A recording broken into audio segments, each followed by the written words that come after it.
মই ৰাইজৰ দলতহে আছিলোঁ। ৰাইজৰ দলে মোক প্ৰতাৰণা কৰা বুলি মই নাভাবোঁ।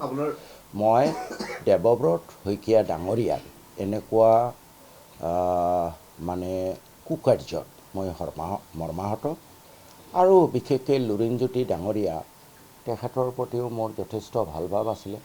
তেখেতে মোৰ টিকেটৰ বিৰুদ্ধে লিখি দিয়াটো মই অত্যন্ত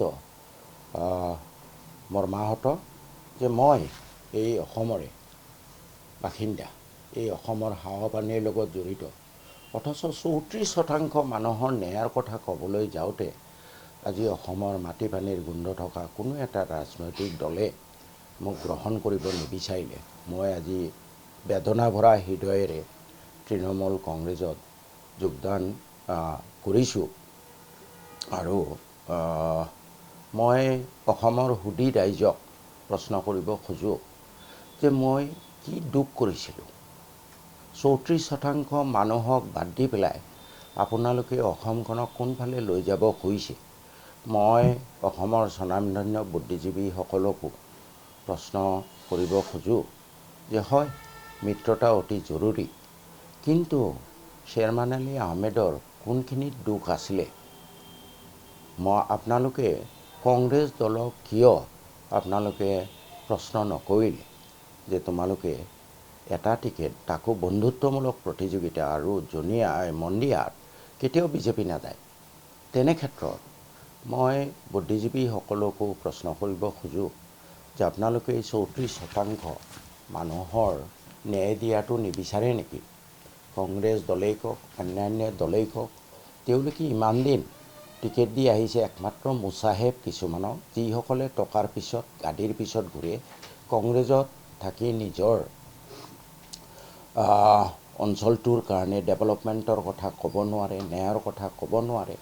মই বুদ্ধিজীৱীসকলক পৰা জানিব বিচাৰোঁ যে এই যে আজি 34% মানুহ, যিসকলে শিক্ষা দীক্ষাত অতি পিছপৰা, যিসকলৰ নদীৰ গৰাখহনীয়া নিয়ন্ত্ৰণ হোৱা নাই, যিসকলৰ মাটিৰ পট্টা নাই, যিসকলৰ ভূমি নাই, ভূমিহীন মানুহ, তেওঁলোকৰ এই মৰ্ম বেদনাই আপোনালোকক অকণো বিবেকৰ দংশন নকৰিলে নেকি।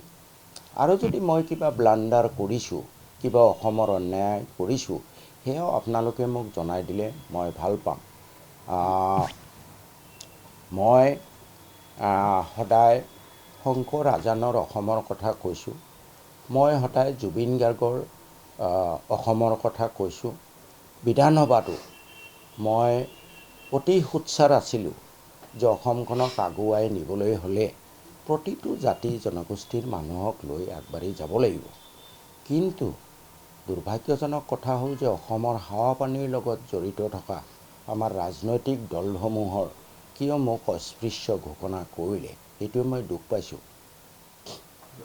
এই যিটো নীতি কংগ্ৰেছে লৈছে, কংগ্ৰেছৰো ক্ষতি নহ'বনে? দেৱব্ৰত শইকীয়া এতিয়া সংখ্যালঘু, এইবোৰ মই নাজানো, আৰু ৰাইজে বিবেচনা কৰক, সংখ্যালঘু ৰাইজে বিবেচনা কৰক, অসমৰ সুধী সমাজে বিবেচনা কৰক যে আমি কোনফালে গতি কৰি আছোঁ।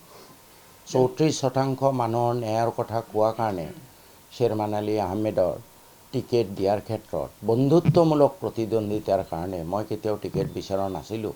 মই বিচাৰিছিলোঁ বন্ধুত্বমূলক প্ৰতিযোগিতা। তেনে ক্ষেত্ৰত এই যে দেৱব্ৰত শইকীয়া ডাঙৰীয়াই ৰিজাইগনেশ্যন দিব খুজিলে, তেওঁ ভাল কাম কৰিলে নে বেয়া কাম কৰিলে, তেওঁ অসমৰ সকলো জাতি জনগোষ্ঠীৰ উন্নয়ন বিচাৰে নে নিবিচাৰে, নে তেওঁৰ কোনোবা এজন ব্লু আইত বয়ৰ উন্নয়নৰ কথা চিন্তা কৰিহে দল কৰি আছে।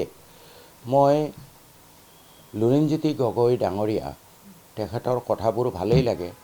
তাৰপিছতো তেখেতে, মই কি অন্যায় কৰিলোঁ যে তেখেতে মোৰ টিকেটৰ বিৰুদ্ধে তেখেতে লিখি দিলে।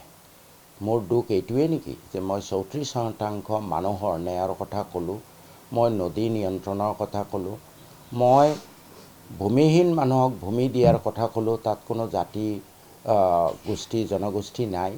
মই ক'লোঁ যে যিসকল নদীৰ গৰাখহনীয়াত গৃহহীন হৈছে তেওঁলোকক সংস্থাপন দিব লাগে। মই ক'লোঁ যে যিসকল মানুহৰ ভূমিৰ পট্টা নাই তেওঁলোকক ভূমিৰ পট্টা দিব লাগে। এইটো কি ইমান জগৰীয়া লগোৱা কাম হ'ল নেকি? এই প্ৰশ্ন মোৰ সকলো ৰাজনৈতিক দললৈ অসমৰ তাৰ লগতে অসমৰ সুধী সমাজলৈ এৰিছোঁ। মই এখনো কওঁ, মই ৰাইজৰ প্ৰতিনিধি, মই ৰাইজৰ মংগলৰ কাৰণে কাম কৰিছোঁ আৰু সেইকাৰণে ৰাইজৰ আশীৰ্বাদ মোৰ ওপৰত আছে।